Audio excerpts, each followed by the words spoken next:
അപകടം നടന്ന കോട്ടയം മെഡിക്കൽ കോളേജിൽ അപകടം നടന്ന സ്ഥലം UDF പ്രതിനിധികൾ സന്ദർശിക്കുകയാണ്. Francis George MP, Thiruvanchoor Radhakrishnan MLA, Chandy Oommen MLA, DCC president Nattakom Suresh ഉൾപ്പെടെയുള്ളവരാണ് ഇപ്പോൾ സംഭവ സ്ഥലത്ത് എത്തിയിരിക്കുന്നത്. UDF നേതാക്കൾ മാധ്യമങ്ങളെ കാണുകയാണ് തത്സമയ സംപ്രേഷണത്തിലേക്ക്. നിങ്ങൾ ഇതെല്ലാം എടുത്തോ, നമ്മൾ സാവകാശം ഇതൊക്കെ രണ്ടിലൊന്ന് കരഞ്ഞിട്ടേ അതുകൊണ്ട് നമുക്ക് സമയം. മുരളി മുരളി എന്തോ അവര് മോൻസും കൂടെ ഇങ്ങോട്ട് വരുന്നുണ്ട്. മോൻസ് വരുന്നുണ്ട്.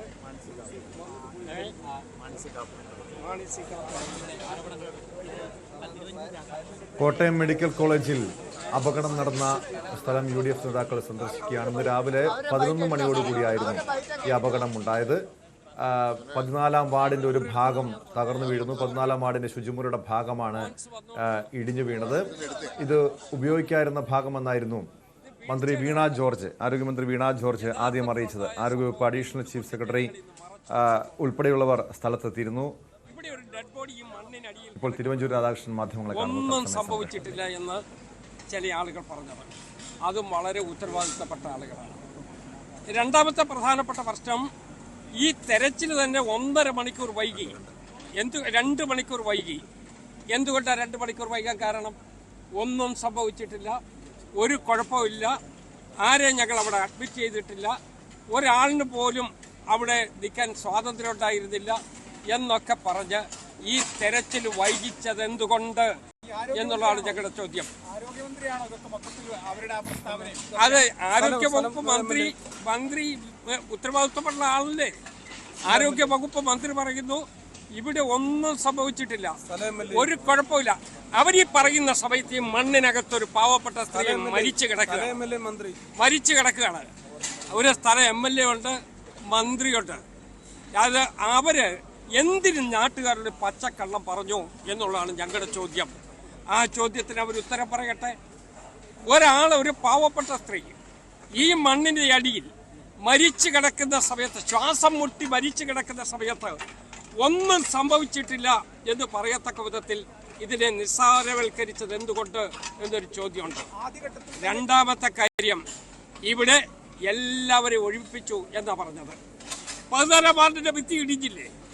അതിന്റെ തൊട്ടപ്പുറത്തുള്ള ഭിത്തി ഇടിഞ്ഞില്ലേ? ഈ ഭിത്തി മുഴുവൻ ഇടിഞ്ഞല്ലോ. ഇടിഞ്ഞിട്ടും അപ്പുറത്ത് ആളുണ്ടായിരുന്നു എന്നുള്ള യാഥാർത്ഥ്യം ഇവർക്കറിയില്ലേ? അത് അറിഞ്ഞുകൊണ്ട് എന്തിന് കള്ളം പറഞ്ഞു? ബോധപൂർവമായി സത്യസ്ഥിതിയെ മറച്ചു വെച്ചുകൊണ്ട് ജനങ്ങളുടെ മുമ്പിൽ കള്ളം പറഞ്ഞതാണ് ഞങ്ങളുടെ രണ്ടാമത്തെ പ്രശ്നം. ഞങ്ങളുടെ ബുദ്ധിമുട്ട് യഥാർത്ഥത്തിൽ ഇവരിങ്ങനെ കള്ളം പറയാൻ പോയാൽ എവിടെ വരെ പോയി നിൽക്കും? അങ്ങനെ ചെയ്യരുതായിരുന്നല്ലോ.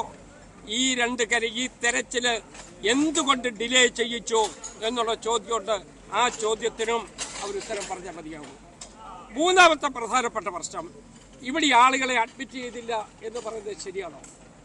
നിങ്ങൾക്കെല്ലാം, മാധ്യമപ്രവർത്തകർക്കെല്ലാവർക്കും അറിയാമല്ലോ, അവിടെ ആളുകളെ അഡ്മിറ്റ് ചെയ്തിരുന്നല്ലോ. ആ അഡ്മിറ്റ് ചെയ്തിരുന്ന മാത്രമല്ല, ശുചിമുറി വൃത്തിയാക്കുന്നതിന് വേണ്ടി ആളുകൾ അകത്ത് കയറിയ സമയത്ത് ആ കതക് ചാരിയിട്ടു എന്നുള്ളത് മാത്രമാണ്. അതുകൊണ്ടാണ് കാഷ്വാലിറ്റി യഥാർത്ഥത്തിൽ ഇങ്ങനെ കുറഞ്ഞു വന്നത് എന്നുള്ളതാണ് ഞങ്ങളുടെ അനുമാനം. ഇനി ഒന്നും ഉണ്ടാകാതിരിക്കട്ടെ എന്നുള്ളതാണ് ഞങ്ങളുടെ പ്രാർത്ഥന. അതെങ്ങനെയാ? ആശുപത്രി മെഡിക്കൽ കോളേജ് വരുന്നത് ഡിസ്ചാർജിന് വേണ്ടിയല്ലല്ലോ. അത് ശ്രീ ചാണ്ടി ഉമ്മൻ നേരത്തെ തന്നെ പറയുന്നത് ഞാൻ കേട്ടുകൊണ്ട് നിൽക്കുകയാണ്. ഞാൻ പറയും, ഇവിടെ മെഡിക്കൽ കോളേജിൽ അഡ്മിറ്റ് ചെയ്തത് ഡിസ്ചാർജിന് വേണ്ടിയല്ലല്ലോ. അത് ശരിയല്ലോ. അവർക്ക് ഇവിടെ അവരെ ചികിത്സിക്കുന്നതിന് വേണ്ടിയുള്ള സംവിധാനം ഉണ്ടാക്കണം. ഇനി കെട്ടിടം പണി, ഇവിടെ തൊട്ടപ്പുറത്ത് എത്ര കോടി രൂപയുടെ കെട്ടിടത്തിന്റെ പണിയാണ് നടന്നുകൊണ്ടേയിരിക്കുന്നത്. ഇത് പണിതീരാത്ത വീടുകളാണോ? ഇങ്ങനെ പണി തുടർന്നുകൊണ്ടേയിരിക്കുകയല്ലേ? എന്തെങ്കിലും ഒരു അവസാനം ഉണ്ടാകട്ടെ. കെട്ടിടം പണി പൊളിക്കുക, പൊളിക്കുക, ആ നടപടിയല്ലേ ഇവിടെ നടക്കുന്നത്. അതേസമയം ഇവിടെ വന്നെത്തുന്ന പാവപ്പെട്ട രോഗികൾക്ക് ഒരു പാരാസെറ്റമോൾ പോലും സൗജന്യമായി കൊടുക്കുന്നില്ല എന്നുള്ള യാഥാർത്ഥ്യം നിൽക്കല്ലേ? എല്ലാം പുറത്തുനിന്ന് മേടിക്കേണ്ടി വരികയല്ലേ? സൂചിയും നൂലും പുറത്തുനിന്ന് മേടിക്കണ്ടേ? കാലിൽ അവർക്ക് ഓപ്പറേഷൻ നടത്തുന്നതിന് വേണ്ടിയുള്ള സ്റ്റീൽ കമ്പി വില കൂടിയതാണ്. പുറത്തുനിന്ന് മേടിക്കണ്ടേ? മരുന്ന് മുഴുവൻ കുറിച്ചു കൊടുക്കുകയല്ലേ? നമ്മളിപ്പോ ഒരുമിച്ച് ഇവിടെ നിൽക്കുന്ന നമുക്ക് ആ ട്രോമ കെയറിന്റെ ഭിത്തി ഒന്ന് കാണാൻ പോകാം. നിങ്ങൾ കൂടെ വരണം. ഞങ്ങള് എല്ലാവരും ഒരുമിച്ച് നിൽക്കുകയാണ്. ജനപ്രതിനിധികളല്ലേ, ജനങ്ങളുടെ ബാധ്യതയില്ലേ? അതുകൊണ്ട് ആ ട്രോമ കെയറിന്റെ ഭിത്തി കൂടി നമുക്ക് നോക്കാം. അവിടെ എന്താ നടക്കുന്നത് എന്നുള്ളത് നോക്കാം. വെന്റിലേറ്ററിൽ കിടക്കുന്ന 14 രോഗി അകത്ത് കിടക്കുമ്പോൾ ട്രോമ കെയറിന്റെ ഭിത്തി പൊട്ടിയൊലിച്ച് നിൽക്കുന്നത് നിങ്ങൾ നേരിട്ട് കാണാം. എന്നിട്ട് പറയൂ, ഇവർ ചെയ്യുന്നത് ശരിയാണോ? ഇവർ നീതിപൂർവമാണോ ചെയ്യുന്നത്? ഞാൻ നിയമസഭയിൽ ഈ കാര്യത്തെക്കുറിച്ച് ചോദിച്ചു. നമ്മുടെ ശ്രീ ചാണ്ടി ഉമ്മൻ ഉണ്ടായിരുന്നു, ഞാൻ ശ്രീ ഫ്രാൻസിസ് ജോർജുമായിട്ട് സംസാരിച്ചാണ്, ഞങ്ങൾ എല്ലാവരും സംസാരിച്ചാണ്. ഇവിടുത്തെ ശോച്യാവസ്ഥയെക്കുറിച്ച് ഞങ്ങൾ സംസാരിച്ചു. വളരെ മാണി സി കാപ്പൻ അദ്ദേഹം ഞങ്ങൾ എല്ലാവരും ചേർന്നാണ് നിയമസഭയിൽ ഈ കാര്യം ഉന്നയിച്ചത്. ശ്രീ മാണി സി കാപ്പൻ എന്നിട്ട് ഞങ്ങളോട് പറഞ്ഞ മറുപടി എന്താ? ഏറ്റവും നല്ല കേരളത്തിൽ അറിയപ്പെടുന്ന 4 ഡോക്ടർമാരുടെ പേര് പറഞ്ഞിട്ട് അതിന്റെ മേൽവിലാസത്തിൽ രക്ഷപ്പെടാനായി ഇവർ ശ്രമിച്ചത്. ഇവര് പ്രധാനപ്പെട്ട ഡോക്ടർമാരെ കുറിച്ച് ഞങ്ങൾക്ക് മതിപ്പാണ്, അവരുടെ സേവനം വലുതാണ്. പക്ഷേ അതിന്റെ പേര് പറഞ്ഞ് ഇവിടെ കൊടുക്കേണ്ട തരേണ്ട സൗകര്യങ്ങൾ തകർത്ത് കളയുന്നു എന്നുള്ളതാണ് ഞങ്ങളുടെ നില. ഞാൻ അതുകൊണ്ടാണ് പറഞ്ഞത്, ട്രോമ കെയർ കൂടെ നമുക്ക് കാണണം. 12ാം വാർഡിന്റെ ഭിത്തി എവിടെ കിടക്കുന്നു എന്നുള്ളത് നിങ്ങൾ നോക്കണം. അവിടുത്തെ ഹോസ്റ്റലിൽ താമസിക്കുന്ന ആളുകൾ, അവരുടെ സ്ഥിതി എന്താണ് എന്നതിനെ കുറിച്ച് ആലോചിക്കണം. ഇത് സത്യം പറഞ്ഞാൽ ഈ മെഡിക്കൽ കോളേജിനെ ഒരു ഏതാണ്ട് സ്വകാര്യ സ്ഥാപനം കൊണ്ടുപോകുന്ന പോലെ ചില വ്യക്തികൾ താല്പര്യങ്ങൾക്ക് വേണ്ടി വഴിതിരിച്ചു കൊണ്ടുപോയിക്കൊണ്ടേയിരിക്കുകയാണ്. ഒറ്റപ്പെട്ട സംഭവം ഏതിനാ അവർ ഒറ്റപ്പെട്ടതെന്ന് പറയാത്ത? ആള് മരിച്ചാലും ഒറ്റപ്പെട്ടത്, ആള് ജീവിച്ചാലും ഒറ്റപ്പെട്ടത്, എന്ത് സംഭവിച്ചാലും ഒറ്റപ്പെട്ടത്, എല്ലാം ഒറ്റപ്പെട്ടത്. ഞാൻ പറയുന്ന അവസാനം ഡിക്ഷണറിക്കകത്തുനിന്ന് ഈ ഒറ്റപ്പെട്ട വാക്ക് തന്നെ മാറ്റണം. അങ്ങനെയുള്ള അപകടകരമായ സ്ഥിതി വന്നിട്ട് അത് ഒറ്റപ്പെട്ടത് എന്ന് പറ. ഏതാ ഒറ്റപ്പെട്ടതല്ലാതെ കൂട്ടായിട്ട് മുഴുവൻ കെട്ടിടം കൂടെ ഒരുമിച്ച് തകരുന്ന ഏതെങ്കിലും സ്ഥലമുണ്ടോ? അതാണെങ്കിൽ ഒറ്റപ്പെട്ടതല്ല, കൂട്ടായി പോകുന്ന. അത് വേണേൽ ഭൂകമ്പം വേണം. യഥാർത്ഥത്തിൽ ഈ സംഭവത്തിന് പരിഹാരമുണ്ടാക്കാൻ പറ്റുമോ എന്നുള്ളതാണ് ഞങ്ങളുടെ ചോദ്യം. സാധ്യമല്ല. ഡിസ്ചാർജ് ചെയ്താൽ ഡിസ്ചാർജ് ചെയ്ത ആളുകളുമായി ഞങ്ങൾ ഈ പഠിക്കലിരിക്കും. ഞങ്ങൾ ജനപ്രതിനിധികളാണ്, ഞങ്ങൾ ഈ പഠിക്കലിരിക്കും. ഞങ്ങളുടെ കൂടിയാണ് ഈ മെഡിക്കൽ കോളേജ്. ഈ മെഡിക്കൽ കോളേജിന്റെ ഉത്തരവാദിത്തത്തിൽ ഞങ്ങളുമുണ്ട്. ഈ റോഡിന്റെ തൊട്ടപ്പുറത്തെ ജനപ്രതിനിധി ഞാനാണ്, ഇതിന്റെ മൊത്തത്തിലുള്ള MP ആണ്. ഈ മെഡിക്കൽ കോളേജിന്റെ പരിധിയിൽപ്പെട്ടതാണ് ഇവിടെ പുതുപ്പള്ളിയും പാലായും. ആ പരിധിയിൽപ്പെട്ട ആളുകളെ, ഇതിന്റെ ഏരിയ ഓഫ് ഓപ്പറേഷൻ ഉണ്ട്, ആ ഓപ്പറേഷൻ ഏരിയയിൽപ്പെട്ട ജനപ്രതിനിധികളാണ് ഞങ്ങൾ. അത് കടുത്തുരുത്തിയുണ്ട്. നമ്മളുടെ ശ്രീ മോൻസ് ജോസഫ് എത്തിച്ചേരും. ഞങ്ങൾക്കും അറിയണ്ടേ ഇതെങ്ങോട്ടാണ് പോകുന്നത്, എന്താ ചെയ്യാൻ പോകുന്നതെന്ന്. അങ്ങനെ ഒരു തോന്നിയവാസം ചെയ്യാനായിട്ട് നമുക്ക് കണ്ണടച്ചു കൊടുക്കാൻ സാധ്യമല്ല. പിന്നെ ഇത് നമ്മളുടെ ചില ഡിപ്പാർട്ട്മെന്റ് അവർക്ക് പ്രവർത്തിക്കാനേ ഉള്ള സൗകര്യം കൊടുക്കുന്നില്ല. പ്രവർത്തിക്കണമെന്ന് ഡോക്ടർക്ക് ആഗ്രഹമുണ്ട്, പക്ഷെ പ്രവർത്തിക്കാനേ ഉള്ള സൗകര്യം കൊടുക്കുന്നില്ല. അതുകൊണ്ട് ഈ തെറ്റായ പ്രവർത്തനത്തിനെതിരായിട്ട് ഞങ്ങൾ നീങ്ങും.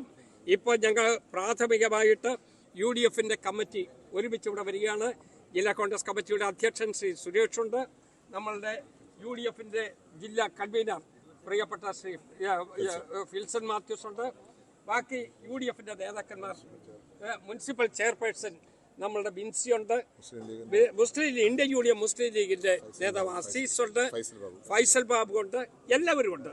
ഞങ്ങൾക്കിത് അറിയണം, ഇതെന്താ ഇവർ ചെയ്യാൻ പോകുന്നത്.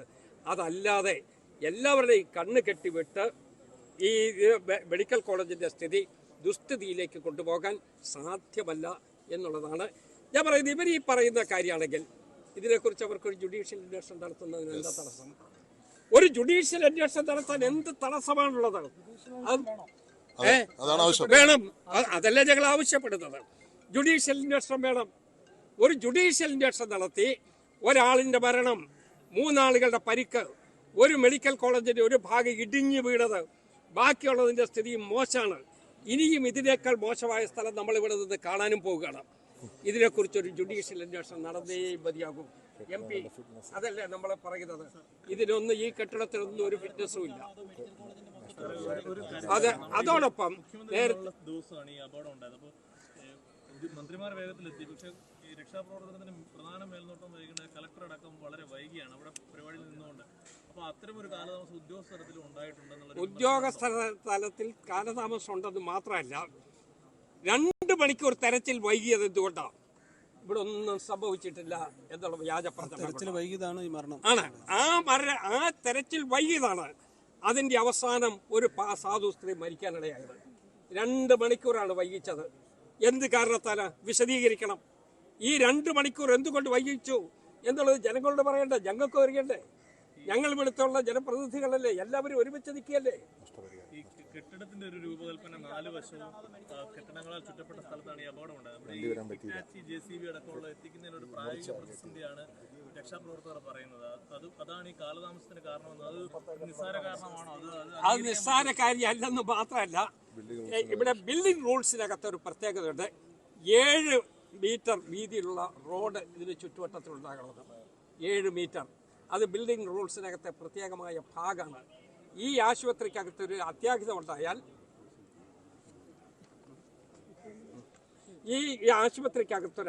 ഉണ്ടായാൽ, അവരെ ഇവാക്യുവേറ്റ് ചെയ്യുന്നതിന് വേണ്ടിയുള്ള നടപടി ഉണ്ടാകണം. അത് ബിൽഡിംഗ് റൂൾസിനകത്ത് പ്രത്യേകം പറഞ്ഞിട്ടുണ്ട്. അതനുസരിച്ച് ഇതിൻ്റെ ചുറ്റുവട്ടത്തിൽ 7 മീറ്റർ വീതിയിലുള്ള റോഡ് ഉണ്ടാകണമെന്നാണ് പറഞ്ഞത്.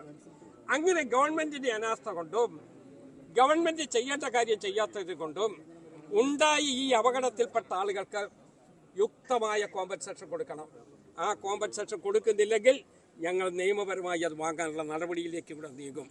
ആ കോമ്പൻസേഷൻ കൊടുത്തേ മതിയാകും. ഈ പുതിയൊരു കെട്ടിടം അവിടെ പണി